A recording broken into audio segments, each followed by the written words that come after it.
اگر آپ کو معلوم ہو جائے کہ قرآن کی صرف 2 صورتیں ایسی ہیں جو جادو، حسد، شیطان اور ہر چھپی ہوئی برائی سے اللہ کی پناہ دلانے کے لیے نازل ہوئیں، اور نبی کریم صلی اللہ علیہ وآلہ وسلم خود ہر رات انہیں پڑھتے تھے، تو کیا آپ ایک دن بھی انہیں چھوڑ سکتے ہیں؟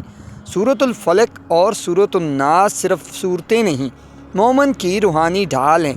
سورۃ الفلق اور سورۃ الناس قرآن مجید کی آخری 2 صورتیں ہیں، لیکن ان کی اہمیت اور حکمت اتنی عظیم ہے کہ نبی کریم صلی اللہ علیہ وآلہ وسلم نے انہیں اپنی روزمرہ زندگی کا لازمی حصہ بنایا۔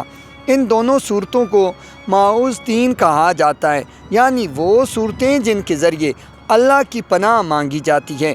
دنیا میں ہر انسان کسی نہ کسی خوف، پریشانی، حسد، نظر بد، وسوسوں یا شیطانی اثرات کا سامنا کرتا ہے، اور یہی وجہ ہے کہ اللہ نے اپنے بندوں کو یہ عظیم صورتیں عطا فرمائیں تاکہ وہ ہر ظاہری اور پوشیدہ شر سے محفوظ رہ سکیں۔ سورۃ الفلق اور سورۃ الناس کی اصل حکمت انسان کو یہ سکھانا ہے کہ حقیقی حفاظت صرف اللہ کے پاس ہے۔ انسان دنیا میں جتنی بھی طاقتیں حاصل کر لے، وہ ہر خطرے سے خود کو نہیں بچا سکتا۔ کچھ خطرات ایسے ہوتے ہیں جو نظر نہیں آتے مگر دل، ذہن اور زندگی پر اثر ڈالتے ہیں۔ حسد، جادو، وسوسے، خوف، نفرت، شیطان کے حملے، یہ سب وہ چیزیں ہیں جو خاموشی سے انسان کو کمزور کرتی ہیں۔ انہی خطرات کے مقابلے کے لیے اللہ نے یہ 2 صورتیں نازل فرمائیں۔ سورۃ الفلق کا آغاز ہوتا ہے قل اعوذ برب الفلق، یعنی کہو میں صبح کے رب کی پناہ مانگتا ہوں۔ یہاں فلق سے مراد صبح کی روشنی ہے جو اندھیرے کو چیر کر نکلتی ہے۔ یہ لفظ خود ایک پیغام ہے کہ اللہ ہر اندھیرے کو ختم کرنے کی طاقت رکھتا ہے، چاہے وہ خوف کا اندھیرا ہو، جادو کا اثر ہو، حسد کی آگ ہو یا دل کی بے چینی۔ اللہ کی پناہ ہر برائی سے بڑی ہے۔ اس صورت میں اللہ نے خاص طور پر چند ایسی برائیوں کا ذکر کیا جن سے انسان اکثر ڈرتا ہے۔ رات کی تاریکی، گرہوں میں پھونکنے والیوں یعنی جادو کرنے والوں، اور حسد کے حسد سے پناہ مانگی گئی۔ اس سے معلوم ہوتا ہے کہ اسلام انسان کی روحانی اور نفسیاتی تحفظ کو بھی بہت اہم سمجھتا ہے۔ آج کے دور میں کئی لوگ ہر وقت بے سکونی، خوف اور ذہنی دباؤ کا شکار رہتے ہیں۔ بعض اوقات انسان کو سمجھ ہی نہیں آتا کہ دل اتنا پریشان کیوں ہے۔ سورۃ الفلق ہمیں یاد دلاتی ہے کہ ہر چھپی ہوئی برائی سے بچنے کا راستہ اللہ کی پناہ میں آنا ہے۔ پھر سورۃ الناس آتی ہے جس میں اللہ کی 3 عظیم صفات بیان کی گئی ہیں۔ رب الناس، مالک الناس، الہ الناس، یعنی لوگوں کا رب، لوگوں کا بادشاہ اور لوگوں کا معبود۔ ان صفات کے ذریعے انسان کو یہ احساس دیا جاتا ہے کہ پوری انسانیت کا اصل مالک اور محافظ اللہ ہی ہے۔ سورۃ الناس کی خاص حکمت شیطانی وسوسوں سے حفاظت ہے۔ شیطان انسان پر تلوار سے حملہ نہیں کرتا بلکہ خیالات کے ذریعے دل کو کمزور کرتا ہے۔ وہ مایوسی ڈالتا ہے، خوف پیدا کرتا ہے، گناہ کو خوبصورت دکھاتا ہے اور انسان کو اللہ سے دور کرنے کی کوشش کرتا ہے۔ اسی لیے اس صورت میں وسواس الخناس یعنی چھپ چھپ کر وسوسے ڈالنے والے شیطان سے پناہ مانگی گئی۔ یہ دونوں صورتیں ہمیں یہ بھی سکھاتی ہیں کہ انسان ہمیشہ کمزور رہتا ہے۔ اگر وہ اللہ سے جڑا نہ ہو، دنیا میں کوئی بھی شخص ایسا نہیں جو ہر برائی سے خود کو مکمل بچا سکے، لیکن جو شخص اللہ کی پناہ میں آ جائے وہ روحانی طور پر مضبوط ہو جاتا ہے۔ نبی کریم صلی اللہ علیہ وآلہ وسلم کی زندگی میں ان صورتوں کی اہمیت بہت نمایاں تھی۔ احادیث میں آتا ہے کہ آپ صلی اللہ علیہ وآلہ وسلم ہر رات سونے سے پہلے سورۃ الاخلاص، سورۃ الفلق اور ناس پڑھ کر اپنے ہاتھوں پر دم کرتے اور پورے جسم پر پھیر لیتے تھے۔ یہ عمل صرف عبادت نہیں بلکہ ایک عملی سبق تھا کہ مومن کو ہر دن اللہ کی پناہ کے ساتھ ختم کرنا چاہیے۔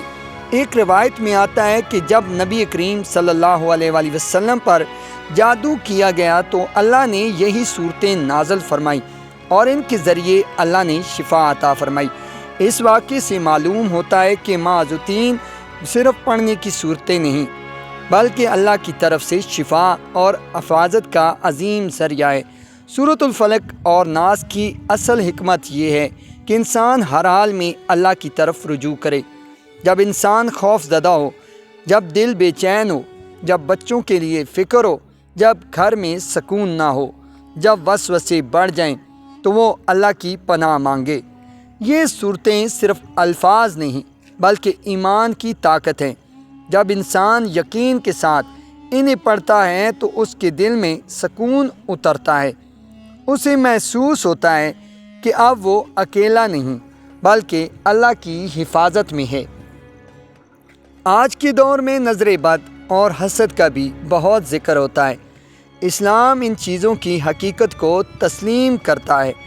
نبی کریم صلی اللہ علیہ وآلہ وسلم نے فرمایا کہ نظر لگنا حق ہے، اسی لیے معوذتین پڑھنے کی تاکید کی گئی تاکہ انسان اللہ کی پناہ میں رہے۔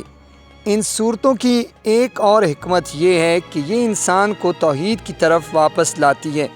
جب انسان ہر خوف میں صرف اللہ کو پکارتا ہے تو اس کا ایمان مضبوط ہوتا ہے، وہ لوگوں سے کم اور اللہ سے زیادہ امید رکھنا سیکھتا ہے۔ بعض لوگ صرف مشکل وقت میں یہ صورتیں پڑھتے ہیں لیکن نبی کریم صلی اللہ علیہ وآلہ وسلم انہیں روزانہ پڑھتے تھے۔ اس سے معلوم ہوتا ہے کہ مومن کو صرف مصیبت میں نہیں بلکہ ہر وقت اللہ کی پناہ مانگنی چاہیے۔ گھر میں معوذتین کی تلاوت ایک روحانی ماحول پیدا کرتی ہے، دلوں میں سکون بڑھتا ہے، خوف کم ہوتا ہے اور اللہ کی رحمت نازل ہوتی ہے۔ یہی وجہ ہے کہ کئی مسلمان اپنے بچوں پر بھی یہ صورتیں پڑھ کر دم کرتے ہیں۔ یہ صورتیں ہمیں یہ بھی سکھاتی ہیں کہ اصل جنگ صرف ظاہری نہیں بلکہ روحانی بھی ہے۔ دنیا میں انسان دشمنوں سے بچنے کی تیاری کرتا ہے لیکن شیطان اور وسوسوں سے بچنے کے لیے قرآن کی حفاظت ضروری ہے۔ جب انسان سورۃ الناس میں من شر الوسواس الخناس پڑھتا ہے تو اسے احساس ہوتا ہے کہ شیطان ہمیشہ دل کے اندر حملہ کرتا ہے۔ اسی لیے اللہ کا ذکر اور قرآن کی تلاوت انسان کے دل کو محفوظ بناتی ہے۔